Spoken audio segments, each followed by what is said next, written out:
Innal hamdalillah nahmaduhu wa nasta'inuhu wa nastaghfiruh wa na'udzu billahi min shururi anfusina wa min sayyiati a'malina.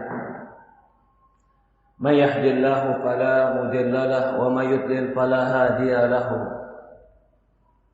Ashhadu an la ilaha illallah wahdahu la syarika lahu wa ashhadu anna Muhammadan abduhu wa rasuluhu la nabiyya ba'd. Qala Allah ta'ala fi kitabihil karim, ya ayyuhalladzina amanu taqullaha haqqa tuqatih wa la tamutunna illa wa antum muslimun.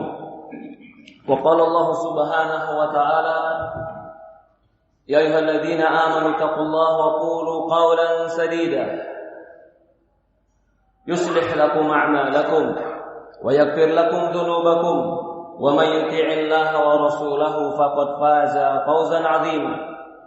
Wa qala Allah subhanahu wa ta'ala, ya ayyuhan nasu taqu rabbakumul ladzi khalaqakum min nafsin wahidah wa khalaqa minha zawjaha wa batha minhuma rijalan katsiran wa nisaa'a wattaqullaha alladzi tasaaluna bihi wal arham innallaha kana 'alaikum raqiba. Fa inna asdaqal hadiits kitabullah wa khairul hadi nabiyina Muhammadin sallallahu alaihi wa ala alihi wa sahbihi wa sallam. Wa syarrul umuri muhdatsatuha fa inna kulla muhdatsatin bid'ah wa inna kulla bid'atin dhalalah fa inna kulla dhalalatin fin-nar. A'adani wa iyyakum minan nar ya ibadallah. Usikum wa nafsi bitaqwallah faqad fazal muttaqun. Pertama-tama saya wasiatkan kepada diri saya pribadi dan kepada seluruh jamaah agar bertakwa kepada Allah. Sesungguhnya orang-orang yang bertakwa kepada Allah Subhanahu wa taala dialah orang-orang yang sukses, orang-orang yang beruntung, orang-orang yang berhasil dalam kehidupan dunia dan akhiratnya. Ibadallah, di dalam sebuah ayat Al-Quran Allah Subhanahu wa ta'ala berfirman, wa'bud rabbaka hatta ya'tiyakal yakin. Kata Allah Subhanahu wa ta'ala, wa'bud rabbak, menghamba dirilah kepada Allah, hatta ya'tiyakal yakin, sampai datang kepadamu al-yakin. Ditafsirkan oleh para ulama dalam buku-buku tafsirnya, al-yakin di dalam ayat ini adalah al-maut, kematian. Artinya, wa'bud rabbaka, beribadahlah kepada Allah, menghambakan diri kepada Allah sampai datang kepada kita kematian. Maka seorang muslim untuk menjadi orang baik sampai datang kepada dia malaikat maut. Orang muslim untuk terus salat sampai datang pada dia malaikat maut. Orang muslim harus dia menghindari perkara-perkara yang haram sampai kapan? Hatta ya'tiyakal yakin, sampai mati dia harus di atas agama Allah Subhanahu wa taala. Maka itu baginda Nabi kita Muhammad SAW mengatakan, isbiru hatta talqauni alal haud. Kata Rasulullah SAW, sabarlah kalian, sabar dalam ibadah, sabar dalam ketaatan, sabar meninggalkan maksiat kepada Allah, sampai kita bertemu dengan Rasulullah SAW dalam telaganya. Ya ibadallah, kenapa kematian di Quran dikatakan al-yakin? Keyakinan itu sesuatu yang tidak ada keraguannya, karena semua manusia yakin pasti dia mati. Agama apapun pasti yakin dia akan mati, karena setiap orang pasti melihat di setiap hari ada yang mati. Maka itu Quran mengatakan kematian ada al-yakin. Tidak ada satu agama pun yang mengingkari kematian. Berpisahnya ruh dengan badan, semua manusia bisa melihatnya. Bahkan hewan pun tahu bahwa kematian itu pasti ada. Kullu nafsin dha'iqatul maut. Kata Allah Subhanahu wa ta'ala, setiap jiwa pastilah akan merasakan yang namanya kematian. Ya ibadallah, baginda Nabi kita Muhammad sallallahu alaihi wasallam menyebutkan dalam sebuah hadis, faksiru dzikru hadimil ladzat. Kata Rasulullah SAW, perbanyaklah bagi kalian Perbanyaklah bagi kalian mengingat penghancur kenikmatan, pemutus kenikmatan, yaitu mati. Karena ketika mati sudah datang, tidak ada lagi kenikmatan kecuali bagi mereka yang beriman kepada Allah Subhanahu wa taala. Di dalam sebuah hadis yang diriwayatkan oleh Imam Ahmad, yang disahihkan oleh para ulama, suatu hari Rasulullah SAW bersama para sahabatnya pergi ke kuburan untuk menguburkan seorang jenazah. Sampailah di kuburan Rasulullah SAW dengan para sahabatnya. Ketika itu jenazah belum dimasukkan ke dalam kuburan, karena kuburan masih digali. Mereka sedang membuat liangnya, tanah yang condong ke dalam, agar mayit dimasukkan ke dalam liang tadi. Itu namanya liang. Ketika Rasulullah duduk di samping kuburan, maka para sahabat pun duduk di samping Rasulullah SAW. Kata Rasulullah SAW menceritakan para sahabatnya bahwasannya kullu nafsin dha'iqatul maut, seluruh jiwa pastilah mati. Innal 'abd idza adbara ad-dunya wa aqbala 'ala Allah ja'atul malaikah wujuhu kasyams. Kata Rasulullah SAW, sesungguhnya seorang hamba jika dia telah mati, jika dia telah aqbal al-akhirah wa adbara 'ala dunya, jika dia telah berpaling dari dunianya dan dia menghadap kepada akhiratnya, maka akan datang kepada dia malaikat. Ini jika jiwa itu jiwa yang mukmin. Datang malaikat kepada dia wujuhu kasyams. Malaikat ini wajahnya bagaikan matahari yang bersinar. Ma'ah hunud. Malaikat ini membawa minyak wangi, wa kafn, wa kain kafan minal jannah, dari surga. Lalu malaikat ini duduk di kepala orang beriman tadi. Maka orang beriman tadi sudah mulai melihat ada malaikat yang datang kepada dia dengan wajah yang bersinar, wajah yang gagah, dengan minyak wangi yang di tangannya, dan dengan kain kafan di tangannya, kain kafan dari surga. Maka orang yang beriman ini, ketika dia telah melihat malaikat, maka malaikat mengucapkan kepada Assalamualaikum. Waalaikumsalam. Ya ayyuhan nafsul mutmain. Ya ayuhan nafsul mutmain. Malaikat memanggil kepada dia dengan kalimat yang sempurna dan kalimat yang penuh dengan santun. Wahai jiwa yang tenang. Wahai jiwa yang tenang yang berada pada tubuh yang tenang. Allah mengutus aku untuk menyambut ruhmu. Ukhruji ya ayuhan nafsul mutmain, irji'i ila rabbika radiyatan mardiyah. Kata malaikat, wahai jiwa yang tenang, irji'i. Malaikat mengatakan kembali. Kenapa jiwa yang ketika ingin dicabut dikatakan kembali? Karena pada hakikatnya kita akan kembali kepada Allah dan tempat kembali kita adalah Allah. Seorang dikatakan kembali ketika dia pergi dan akan pulang kembali. Maka malaikat ketika datang kepada jiwa orang mukmin yang tenang dikatakan irji'i, kembali engkau. Ila maghfiratin min rabbikum wa rahmah. Kepada ampunan Allah, kepada keridhaan Allah, kepada rahmat Allah. Ketika dia sudah dijanjikan dengan ampunan Allah, rahmat Allah, kasih sayang Allah, maka ketika itu jiwa yang didatangi malaikat saat itu juga dia langsung ingin keluar, rindu dengan perjanjian dengan Allah. Ketika dikatakan keluarlah engkau, rahmat Allah sedang menunggumu. Keluarlah engkau, ampunan Allah sedang menunggumu. Keluarlah engkau, bahwa Allah Subhanahu wa taala radiyatan mardiyah. Allah akan meridhoimu dan engkau akan mendapatkan sesuatu yang kau ridhoi. Ketika dia mendengar janji malaikat ini, seolah-olah dia langsung ingin keluar dari jiwanya. Maka dikatakan, jiwa seorang muslim ketika keluar dari ruhnya, ketika keluar dari tubuhnya, bagaikan tetes air yang keluar dari ceret. Perhatikan ceret. Jika ceret dituangkan semakin dituangkan, tidak akan pernah air yang tersisa, pasti air itu keluar dengan mudah. Maka jiwa mukmin, jika dia telah datang malaikat dan telah dijanjikan oleh malaikat karena Allah yang menjanjikan dia, radiyatan mardiyah, dia langsung rindu, betul-betul ingin keluar dari jiwanya, maka dia keluar bagaikan tetesan air.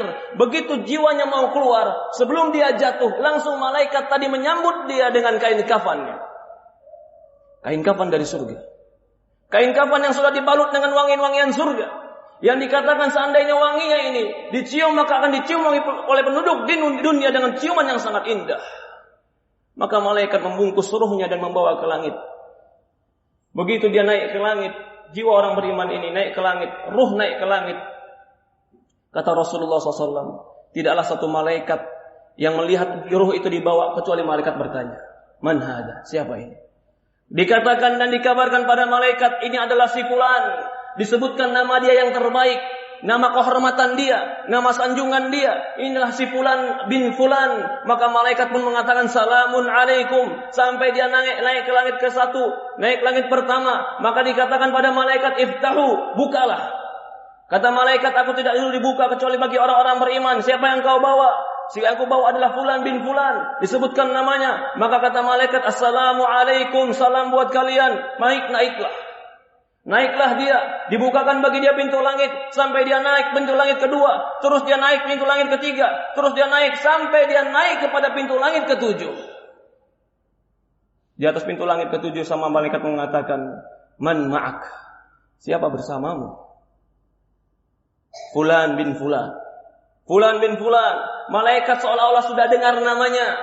Malaikat sudah tahu siapa dia. Langsung dibukakan pintu. Kenapa malaikat sudah mendengar namanya? Karena Allah jika mencintai seorang hamba, Allah umumkan namanya di langit, dan Allah jadikan manusia di bumi mencintainya. Maka malaikat penunggu langit langsung membukakan pintu bagi dia. Lalu Allah mengatakan ketika di langit ke-7, uktubu li abdi fi illiyin. Tulislah buat hambaku ini catatan-catatan yang baik fi illiyin, di surganya. Lalu Allah mengatakan, kembalikan dia ke dunia. Wa minha khalaqnakum wa fiha nu'idukum wa minha nukhrijukum taratan ukhra. Dari bumilah, dari tanahlah kami menciptakan engkau. Kami akan kembalikan kau ke bumi dan kau akan dihidupkan lagi dari bumi. Maka malaikat tadi membawa ruhnya. Setelah Allah izinkan, Allah Subhanahu wa taala izinkan membawa ruhnya kembali ke malaikat, kembali ke dalam alam kuburnya. Ketika itu, ketika terpisah antara ruh dan jasadnya, dia tidak tahu dan tidak sadar ketika jasadnya sudah dibolak-balik dan dimandikan. Dia tidak tahu ketika jasadnya ketika itu sudah ditangisi oleh keluarganya. Dia tidak tahu ketika itu jasadnya sudah dimasukkan ke dalam liang, kecuali dia dikembalikan ruhnya ke dalam liang baru dia sadar. Ketika dia dikembalikan dalam liang, maka didudukkan oleh malaikat. Malaikat yang mendudukkan dia, lalu Allah berfirman kepada surga. Ya surga, iftahil bab. Wahai surga, bukakan pintumu. Maka datang angin-angin surga, datang wangi-wangian surga, datang suhu surga yang begitu nyaman bagi dia dan begitu wangi bagi dia. Lalu dia dibukakan pintu surga dan dia melihat. Apa yang dia lihat? Ternyata Allah perlihatkan bagi dia tempat duduk dia di surga. Tapi dia masih dalam kuburnya. Maka dia mengatakan kepada Allah, ya Allah, aqimis sa'ah, aqimis sa'ah, aqimis sa'ah. Ya Allah, kapan kiamat, kapan kiamat? Dia rindu dengan surganya. Dia rindu dengan istananya. Ya Allah, aqimis sa'ah. Ya Allah, cepatkan kiamat, cepatkan kiamat. Maka Allah Subhanahu wa taala mengutus malaikat kepada dia. Malaikat ini datang dengan penampilan yang gagah, dengan harum yang begitu wangi, dengan tutur kata yang begitu santun, dengan kebaikan yang begitu lembut, datang kepada dia. Maka dia mengatakan, man ant? Siapa engkau? Kata malaikat, engkau tidak tahu aku? Aku adalah amal soleh. Aku adalah solatmu. Aku adalah puasamu. Aku adalah zakatmu. Aku adalah sedekahmu. Aku adalah birru walidain, baktimu kepada orang tuamu. Aku adalah baikmu kepada tetanggamu. Aku adalah akhlakmu yang baik dahulu. Lalu tanya kepada dia, man rabbuka? Dia mengatakan, Rabbi Allah. Rabbani alladhi khalaqa kulla syai'. Dia langsung jawab dengan lantang, Rabbku Allah, yang telah menciptakan segalanya. Man madinuka? Dikatakan kepada dia, apa agamamu? Dikatakan Islam. Raditu billahi rabba wa bil islami dina wa bin Muhammadin sallallahu alaihi wasallam nabiyina. Aku ridho Islam sebagai agamaku. Aku ridho Muhammad sallallahu alaihi wasallam sebagai nabiku. Aku ridho Allah Subhanahu wa taala sebagai sesembahanku. Wa man nabiyyuka? Lalu ditanya kepada dia, siapa nabimu? Dia katakan Muhammad bin Abdullah. Muhammad bin Abdullah. Maka jawaban ini, ketika jawaban ini terdengar, Allah Subhanahu wa taala mengatakan di langit, "Shadaqa abdi, hambaku benar, dia jujur dengan jawabannya." Maka Allah perintahkan surga tadi terbuka pintunya. Dia melihat pintunya surga. Lalu Allah Subhanahu wa taala berkata kepada tanah, "Ya tanah ifrusu." Ya tanah, bantangkan buat dia, lapangkan buat dia. dia mendapatkan angin surga, dia mendapatkan wangian surga, dia melihat pintu surga terbuka, lalu dibukakan bagi dia tanah yang begitu lapang, lalu dikatakan kepada dia, "Nawwimu," tidurkan dia. Dia tidur. Dia tidur sampai datang nanti yaumul qiyamah. Itulah seorang muslim. Itulah jiwa yang mutmain. Itulah jiwa yang baik. Dia akan kembali kepada kebaikan dan dia melihat kebaikan. Adapun jiwa orang yang kufur kepada Allah, yang penuh dengan kemaksiatan, kata Rasulullah SAW, maka malaikat duduk di kepalanya. Ketika malaikat duduk di kepalanya, dia sudah melihat malaikat yang begitu bengis, begitu kasar, begitu menyeramkan. Dia sudah takut. Dia sudah takut dengan apa yang dibawa oleh malaikat itu. Maka malaikat mengatakan, "Ukhruji, keluar engkau." Orang yang jiwanya penuh dengan dosa dan maksiat, bahkan kekufuran. Orang yang jiwanya penuh dengan kecintaan dengan dunia. Berat dan sulit bagi dia meninggalkan dunia. Tidak mau dia meninggalkan dunia. Karena dia takut meninggalkan yang dia cintai.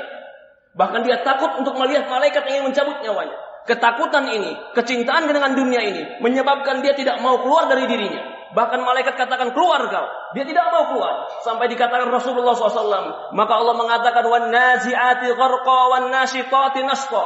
Demi malaikat yang mencabut nyawanya dengan keras. Dicabut nyawanya dengan keras karena dia tidak mau keluar dari jiwanya. Kata Rasulullah SAW, dia dicabut bagaikan besi atau bagaikan pisau-pisau. Yang pisau-pisau ini, jika diletakkan di rambut-rambut kambing, pisau yang ada air dan basah diletakkan di rambut-rambut kambing, lalu diikat, setelah itu ditarik pisau itu, seperti itulah dia dicabut nyawanya. Kalla idza balagatit taraqi wa qila man ra. Kata Allah dalam Quran, kalla idza balagatit taraq. Ketika sudah sampai tenggorokan nyawa mereka, wakila man raq, dia katakan, "Siapa yang bisa menyelamatkan aku?" Dan dia menyangka bahwasannya kematian sudah dekat. Wal tafatti syaqu bisyaq. Kata Allah ketika itu, betis dengan betis di mereka bertemu. Apa maksudnya betis dengan betis mereka bertemu? Semua badan dia kram dan kaku ketika dicabut oleh malaikat. Seandainya satu betis saja yang kaku di kaki kita sudah merasakan sakit. Allah katakan, "Faltaqatis syaqu bisyaq wa qila man raq." Allah katakan, telah bertemunya di hari itu, ketika kematian itu datang, maka telah bertemunya syaqu bisyaq, betis dengan betis dia. Kenapa dia? Fala saddaqa wala shalla. Dahulu dia tidak sedekah. Fala saddaqa, tidak membenarkan Allah. Fala shalla, dan tidak mengerjakan salat. Allah sebutkan dalam Quran kenapa Allah tarik nyawanya dengan keras. Bahkan Allah mengatakan di Quran, "Walau tara idz-dhalimuna fi ghamratil maut." Kalau seandainya kalian melihat bagaimana orang-orang zalim itu di penghujung kematiannya, wal malaikatu basitu aydihim, dan malaikat ketika itu membentangkan tangannya, artinya mengeluarkan tangannya dengan keras. "Ukhruji, keluar kamu al-yauma, di hari ini kamu akan diberikan azabul hun bima taqulun," azab yang sangat pedih terhadap apa yang kalian lakukan. Kenapa malaikat mencabut nyawanya dengan keras? Karena dia cinta dengan dunia dan takut dengan kematian. Karena dia telah melihat bahwasannya apa yang akan dijanjikan bagi dia berupa neraka dan dia tidak mau itu. Bahkan Allah mengatakan dalam Quran, "Walau taral ladzina kafaru," seandainya kau melihat orang-orang kafir itu, yatawaffa alladzina kafaru, kalau seandainya kau melihat orang-orang kafir itu diwafatkan oleh malaikat, maka engkau akan tahu bahwasannya yadribuna wujuhahum wa adbarahum. Allah kabarkan malaikat itu ketika mencabut nyawa-nyawa orang yang zalim, orang-orang yang kafir kepada Allah, yadribuna wujuhahum wa adbarahum. Malaikat itu memukul-mukul wajah mereka, memukul pantat-pantat mereka. Kenapa wajah mereka dipukuli? Kenapa pantat mereka dipukuli? Allah katakan yadribuna wujuhahum, dipukuli wajah mereka. Karena mereka enggak mau keluar. Karena mereka takut dengan keluar mereka, tapi mereka harus keluar. Mereka harus mati. Maka kata Allah, "Wan nazi'ati gharqa," demi jiwa, demi malaikat yang mencabut nyawa dengan keras. Keluarlah dia. Sampai saking sakitnya keluarlah air seninya. Keluarlah kotorannya. Keluarlah teriakannya. Keluarlah semua yang diucapkan dari kalimat-kalimat yang kotor karena jiwanya kotor. Ketika dikeluarkannya, maka tidak ada bungkus yang baik bagi dia kecuali kebusukan. Tidak ada minyak wangi yang harum bagi dia kecuali kehinaan. Maka ketika ingin dibawa ke langit, malaikat semua menutup pintu langit. Katakan kepada dia, kembali. Kembali kepada dia. Maka Allah mengatakan, seperti orang-orang yang masalul ladzina kafaru, seperti orang-orang yang melakukan syirik, seperti orang yang jatuh dari langit, fatakhtafu at-tayr atahu bihi rih fi makanis sahih. Dia dijatuhkan dari langit, lalu ditiup oleh angin yang kencang, kemudian ditabrak oleh burung-burung, kemudian disungkurkan ke tanah dan dia jatuh ke dalam kuburannya. Sampai dia dalam kuburannya, kembalikan ruh pada jasadnya. Rasulullah bercerita, kata Rasulullah SAW, maka dia duduk di jasad di kuburannya, di tempat yang gelap. Tidak ada lagi yang nolong dia. Tidak ada lagi ajudan dia. Tidak ada lagi pangkat dia. Tidak ada lagi harta dia. Tidak lagi anak dia. Yang ada antara dia, kegelapan dan malaikat. Maka ketika itu, malaikat mendudukkan dia dan mengatakan kepada dia, Allah Subhanahu wa taala akan memberikan engkau apa yang telah engkau lakukan. Maka Allah berfirman kepada neraka, wahai neraka, iftahi. Wahai neraka, buka. Wahai neraka, bukakan pintu. Maka neraka terbuka pintunya. Dia melihat tempat duduknya di neraka. Dan dia melihat panasnya neraka. Dan angin neraka, tiupan panasnya sampai kepada dia. Dan dia sudah mencium baunya neraka. Maka ketika itu dikatakan kepada dia, Man Rabbuka. Man Rabbuka.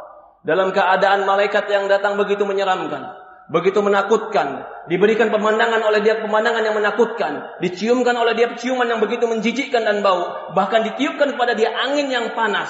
Maka ditanya kepada dia, Man Rabbuk, siapa Tuhanmu? Tak bisa jawab.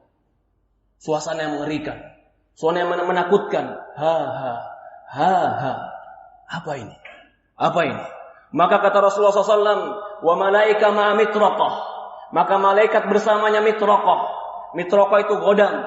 Lau duribat bihil jabal.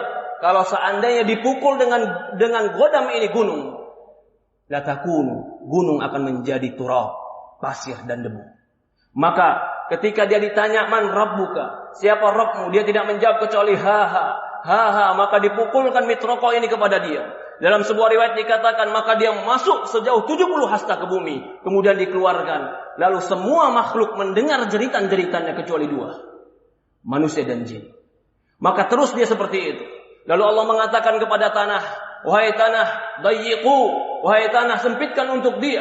Maka disempitkan untuk dia kuburannya, sampai di antara tulang belulangnya bertemu dengan tulang belulang yang lain dan remuk dan hancur. Kemudian Allah katakan, sampai yaumul qiyamah intadir, biarkan dia sampai hari kiamat. Ini cerita yang diceritakan oleh baginda Nabi kita Muhammad SAW ketika dia duduk di kuburan sambil menunggu agar jenazah dimasukkan ke dalam kuburan. Baginda Rasulullah SAW shadiqul masduq, yang ucapannya benar. Dia itu Nabi yang dinampakkan oleh Allah Subhanahu wa taala tentang wahyunya. Maka orang beriman seharusnya mempersiapkan kematian sebelum dia mempersiapkan kehidupan dunia. Karena pada hakikatnya kehidupan yang sebenarnya adalah kehidupan akhirat kita. Barakallahu wa lakum bil Qur'anil Karim wa nafa'ani wa iyyakum bima fihi minal ayati wa dzikril hakim wa taqabbalallahu minna wa minkum tilawatahu wastaghfiruh innahu huwal ghafurur rahim. Alhamdulillah. Wassalatu wassalamu ala asyrafil anbiya'il mursalin. Ala nabiyina wa sayyidina wa maulana wa habibina Muhammadin sallallahu alaihi wa ala alihi wa sahbihi wa sallam. Ashhadu an la ilaha illallah wahdahu la syarika lah. Wa ashhadu anna Muhammad abduhu wa rasuluhu la nabiyya ba'd. Di dalam sebuah ayat Quran, ketika Allah menceritakan keadaan orang-orang yang didatangi malaikat atau keadaan mereka yang telah dicabut nyawanya, mereka mengatakan, Ya Rabbi, laula akhartani ila ajalin qarib fa asaddaqu wa aku minas shalihin. Ya Allah, ketika datang malaikat kepada dia ingin mencabut nyawanya, ketika dia sudah didudukkan dalam kuburannya, ketika itu yang dia minta kepada Allah cuma satu, Rabbi laula akhartani ila ajalin qarib. Ya Allah, kalau seandainya kau berikan aku kesempatan sedikit lagi, Berikan aku kesempatan hidup sedikit lagi. Fa asaddaqu wa aku minas sholihin. Aku akan bersedekah dan aku akan menjadi orang soleh. Dia minta kepada Allah bukan minta bertemu dengan istrinya. Dia minta dengan Allah bukan minta dengan hartanya. Tapi yang dia minta dengan Allah, ya Allah berikan aku kesempatan hidup sedikit saja. Fa asaddaq, aku akan bersedekah. Wa aku minas sholihin. Dan aku akan menjadi orang soleh. Yang mereka minta, mereka akan menjadi orang soleh. Yang mereka minta, ya Allah berikan aku waktu untuk taubat. Yang mereka minta, ya Allah berikan aku waktu untuk kembali kepadamu. Yang mereka minta, ya Allah berikan aku waktu untuk menjadi orang yang menegakkan sholat. Apa jawaban Allah? Kalla, tidak akan pernah. Jika telah datang ajalnya, la yastakdimuna sa'atan wa la yasta'khirun. Tidak akan pernah diakhirkan walaupun sesaat dan tidak akan pernah dicepatkan walaupun sesaat. Inilah para ulama mengatakan kesempatan hidup dalam ibadah itulah kesempatan yang terbaik. Ketika Allah berikan kita usia 30 tahun hidup, maka itu kesempatan yang terbaik.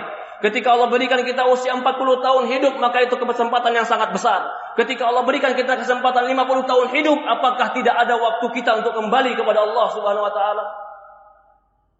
Ketika Allah berikan kepada kita kesempatan hidup, maka pergunakan kehidupan kita untuk kembali beramal soleh kepada Allah. Tidak ada yang kekal, tidak ada yang hebat. Sehebat apapun manusia akan dimakan oleh cacing. Tidak ada yang kekal di dunia ini kecuali kematian akan datang kepada kita. Kullu nafsin dha'iqatul maut. Semua jiwa pasti mati. Maka tidak ada yang pantas kita sombongkan, tidak yang pantas kita lupakan kecuali kita membawakan perbekalan ketemu Allah Subhanahu wa taala. Fatazawwadu fa inna khaira zadi taqwa. Berbekallah, sebaik-baiknya bekal adalah ketakwaan. Perhatikan tadi ketika kita membaca dalam sebuah ayat Al-Quran, ketika didatangkan dia waltaqatis syaqqa bisyaq, ketika dicabut nyawanya, lalu apa yang terjadi? Betis dengan betisnya bertemu, semua badannya kram. Kenapa dia lakukan? Fala saddaqa wala shalla. Allah sebutkan sebabnya. Walakin kadzdzaba wa tawalla. Tidak sedekah, tidak membenarkan Quran, tidak membenarkan hadis, wala shalla, tidak mengerjakan salat. Walakin kadzdzaba wa tawalla, bahkan mendustakan cerita Allah, mendustakan cerita Rasul, wa tawalla, bahkan berpaling ketika diajak kepada Allah dan Rasulnya. Ya ibadallah, qu anfusakum wa ahlikum nara. Jaga diri kita dan keluarga kita dari api neraka. Yang menceritakan ini semua adalah baginda Nabi kita Sayyidina Muhammad sallallahu alaihi wasallam. Shadiqul masduq, yang jujur, yang benar, yang diutus kepada kita untuk mengajarkan kepada kita ilmu agama. Semoga Allah Subhanahu wa taala berkahi kita. Semoga Allah Subhanahu wa taala memberikan kepada kita ketakwaan. Semoga Allah Subhanahu wa taala mematikan kita dalam husnul khatimah. Semoga Allah Subhanahu wa taala memberikan kita kekuatan untuk beramal saleh. Semoga Allah Subhanahu wa taala menolong kita untuk menjadi hamba-hamba yang bertobat. Allahumma shalli ala Muhammad wa ala Muhammad kama shallaita Ibrahim ala Ibrahim innaka Hamidul Majid. Allahumma barik ala Muhammad wa ala Muhammad kama barakta Ibrahim innaka Hamidul Majid. Ya muqallibal qulub, tsabbit qulubana ala dinika wa tsabbit qulubana ala ta'atik. Allahumma arinal haqqa haqqan warzuqna ittiba'ah wa arinal batila batila warzuqna ijtinabah. Rabbana la tuzigh qulubana ba'da idh hadaitana wa hab lana min ladunka rahmah innaka antal ghafurur rahim. Rabbana ighfir lana wa liwalidayna warhamhuma kama rabbayana shaghira. Rabbana atina fid dunya hasanah wa fil akhirati hasanah wa qina adzabannar. Walhamdulillahi rabbil alamin. Qimus shalah.